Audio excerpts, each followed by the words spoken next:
আউযু বিল্লাহি মিনাশ শাইতানির রাজিম। রজমকৃত শয়তানের কবল থেকে আল্লাহ তাআলার কাছে আশ্রয় চাচ্ছি। বিসমিল্লাহির রহমানির রহিম। পরম দাতা দয়ালু আল্লাহ তাআলার নামের সাথে আরম্ভ করছি। আসসালামু আলাইকুম ওয়া রাহমাতুল্লাহি ওয়া বারাকাতুহু। আপনাদের সকলের উপরে আল্লাহ তাআলার পক্ষ থেকে রহমত এবং বরকত নাযিল হোক, এটি আমার কামনা। কোরআনের দৃষ্টিতে দৈনিক কতবার যৌন মিলন করা যাবে?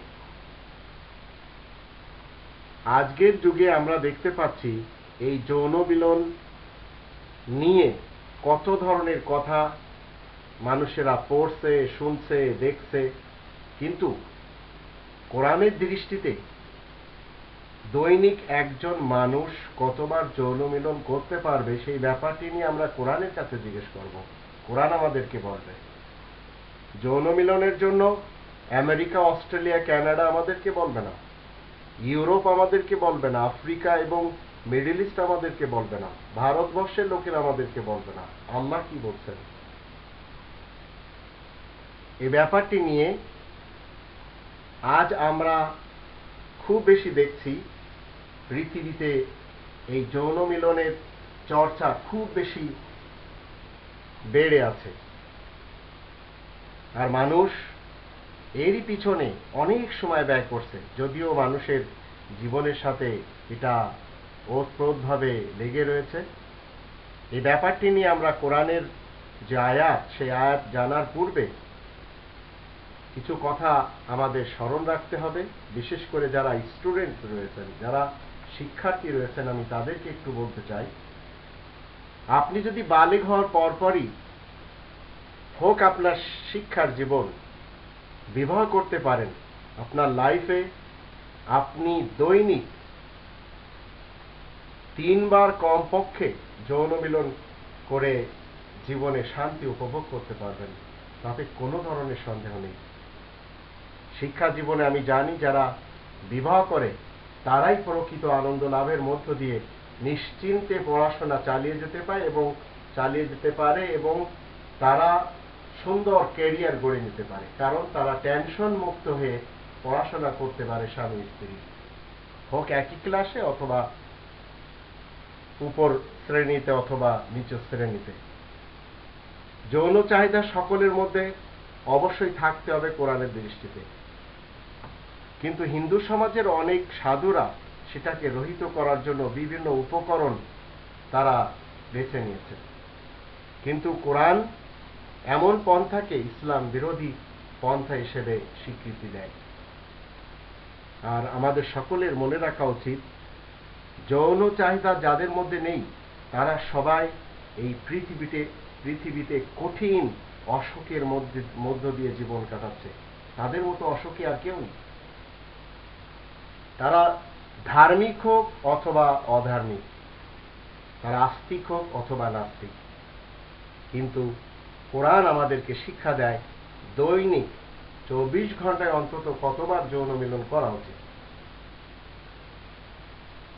কোরআনের 24 নম্বর সূরা আন-নূর এর 58 নম্বর আয়াতে আল্লাহ বলেন, ইয়া আইয়ুহাল্লাযীনা আমানু লিয়াস্তাযিনকুমুল্লাযীনা মালাকাত আইমানুকুম ওয়াল্লাযীনা লাম ইয়াবলুগুল হুলুমা মিনকুম সালাসা মাররাত মিন ক্বাবলি সালাতিল ফজর ওয়া হিনা তাদাউনা সিয়াবাকুম মিনাজ যাহিরাতি ওয়া মিন বা'দি সালাতিল ইশা সালাসু আওরাতিল লাকুম লাইসা আলাইকুম ওয়া লা আলাইহিম জুনাহুম বা'দাহুন্না তাওয়াফুনা আলাইকুম বা'দুকুম আলা বা'দ কাযালিকা ইউবাইয়িনুল্লাহু লাকুমুল আয়াতি ওয়াল্লাহু আলীমুন হাকীম।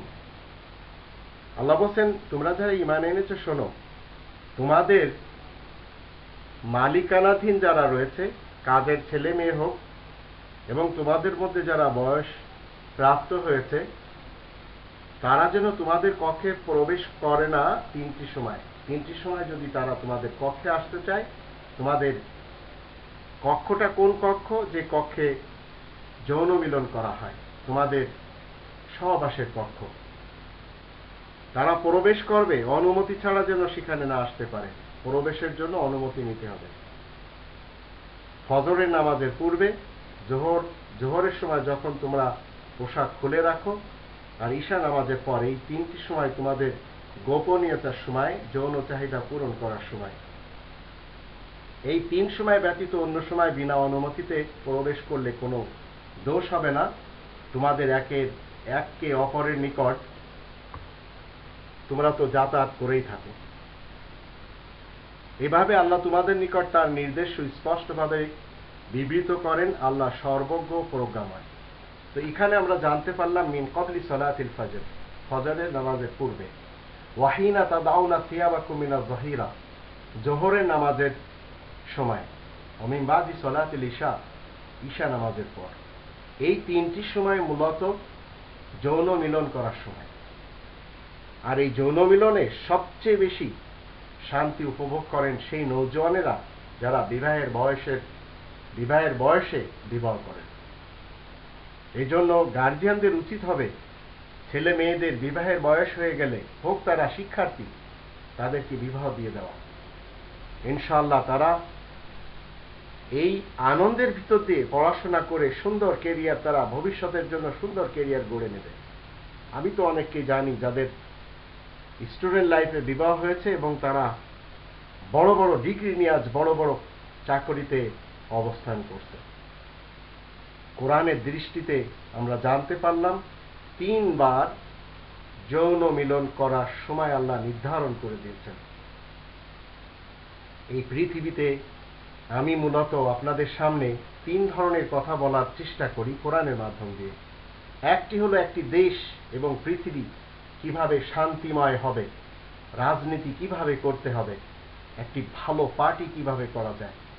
আর একটি হলো শিক্ষা, যে শিক্ষা আপনাকে এই পৃথিবীতে নিরোগী বানাবে, যে শিক্ষা আপনাকে এই পৃথিবীতে স্বাস্থ্যবান বানাবে। আর একটি হলো আমি চেষ্টা করি আপনার যত বাতিল মতবাদ রয়েছে সেগুলিকে কোরআনের মাধ্যম দিয়ে ধৌত করে, পিউরিফিকেশন করে আপনি যেন সুন্দর এবং মনোরমভাবে এই পৃথিবীতে আল্লাহ তাআলার দেওয়া মতবাদ নিয়ে চলতে পারেন। এই 3টি মূলত আমার জীবনের সাথে লেগে আছে। আমি আপনাদের সকলের সামনে রেখে যাচ্ছি।